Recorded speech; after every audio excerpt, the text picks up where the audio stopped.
Assalamualaikum warahmatullahi wabarakatuh. Selamat pagi semuanya. Oke, semoga kita semua senantiasa dalam kesehatan dan dalam lindungan Allah Subhanahu wa taala. Amin. Oke, teman-teman semua semangat pagi.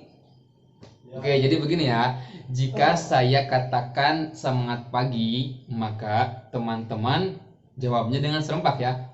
Pagi, pagi, pagi. Oke, siap? Semangat pagi. Pagi, pagi, pagi. Oke, terima kasih. Tepuk tangan untuk kita semua.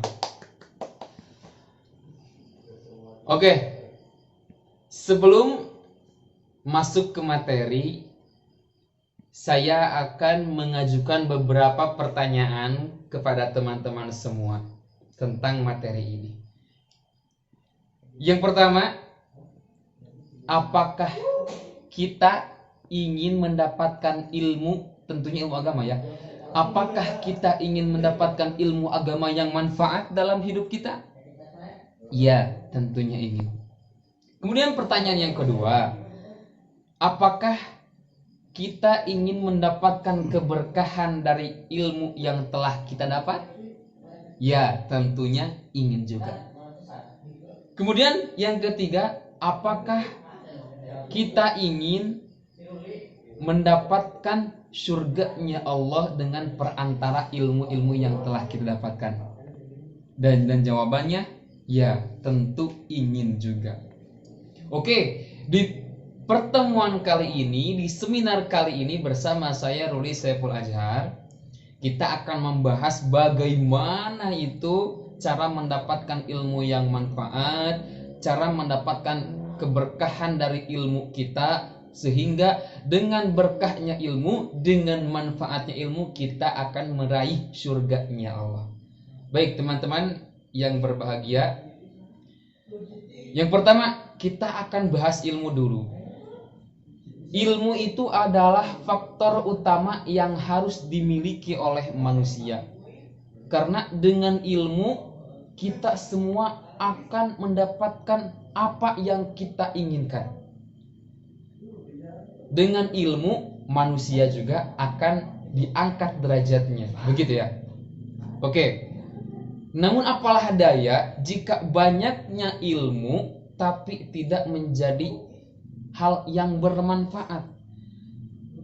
Dikarenakan ilmu itu tidak menjamin banyaknya ilmu, ya, banyaknya ilmu tidak menjamin akhlaknya seseorang. Banyaknya ilmu tidak menjamin baiknya watak seseorang. Karena tidak sedikit orang yang berpendidikan tinggi, orang yang berilmu tinggi, tapi realita kehidupan sehari-harinya akhlaknya bejat. Betul apa betul teman-teman? Ya, tentunya. Oke, jadi yang pertama ilmu manfaat. Ada peribahasa al ilmu bila amal kasyajar bila tamar. Ilmu yang bagaikan, ilmu yang tidak diamalkan itu bagaikan pohon yang tidak berbuah. Kita lihat pohon yang tinggi besar, yang tumbuhnya subur tapi tidak berbuah. Sangat disayangkan sekali, bukan? Sudah dipupuk dari kecil, sudah dirawat dari kecil, toh pada akhirnya dia tidak berbuah. Buat apa kita menanam pohon jika tidak dapat dipetik buahnya? Betul? Ya.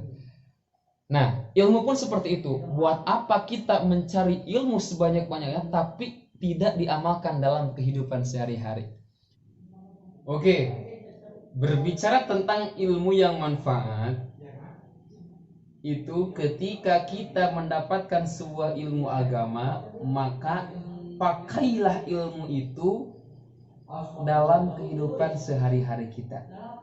Sedikit demi sedikit kita amalkan, kita pakai ilmu yang telah kita dapat dalam kehidupan kita, sehingga nantinya menjadi terbiasa, menjadi sebuah kebiasaan. Ketika kita mendapatkan ilmu langsung diamalkan, mendapatkan ilmu langsung diamalkan, sehingga semua ilmu yang kita dapat bisa diamalkan dalam kehidupan sehari-hari. Maka itulah yang dinamakan ilmu yang manfaat.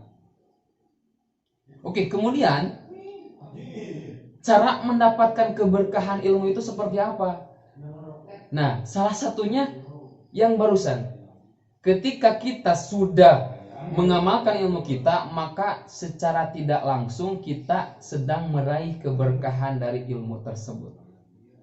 Namun ada hal yang penting juga di samping dari mengamalkan ilmu tersebut, yaitu harus hormat atau bahasa Arabnya itu harus takdim kepada sang guru kita.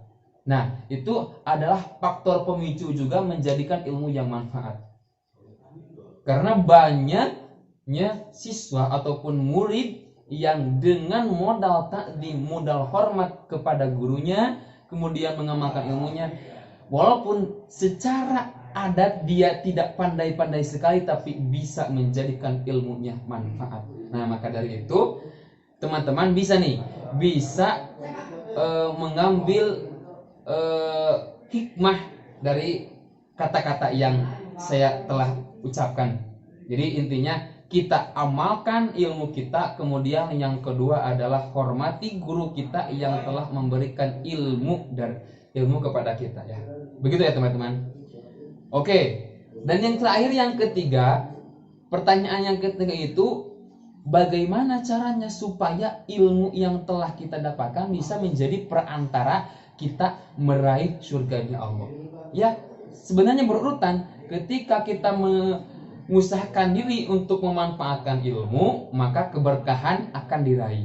Kemudian setelah itu, dengan istiqomahnya kita, dengan konsistensi kita dalam memanfaatkan ilmu atau mengamalkan ilmu yang telah kita dapat, maka setahap, dua tahap kita akan meraih surganya Allah.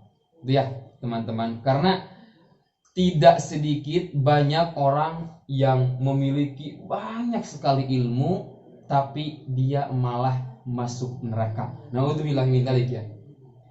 Itu sebabnya apa? Karena dia itu tidak bisa memanfaatkan atau mengamalkan ilmunya. Dia menambah ilmu, malah tambah jauh dari sang pemilik ilmu. Siapa? Yaitu Allah Subhanahu wa Ta'ala. Nah, maka kita hindari perbuatan seperti itu. Kita raih ilmu yang manfaat, raih keberkahannya, sehingga meraihkan surganya Allah Subhanahu wa Ta'ala. Oke teman-teman, kita menginjak di segmen terakhir. Jadi intinya, kesimpulannya, jika kita ingin ilmu yang manfaat, maka setiap apa yang kita ketahui tentang ilmu agama dalam hal kebaikan, maka implementasikanlah, amalkanlah dalam kehidupan sehari-hari, maka kita akan mendapatkan keberkahannya, dan secara tidak langsung kita sedang menempuh jalan surganya Allah Subhanahu wa Ta'ala.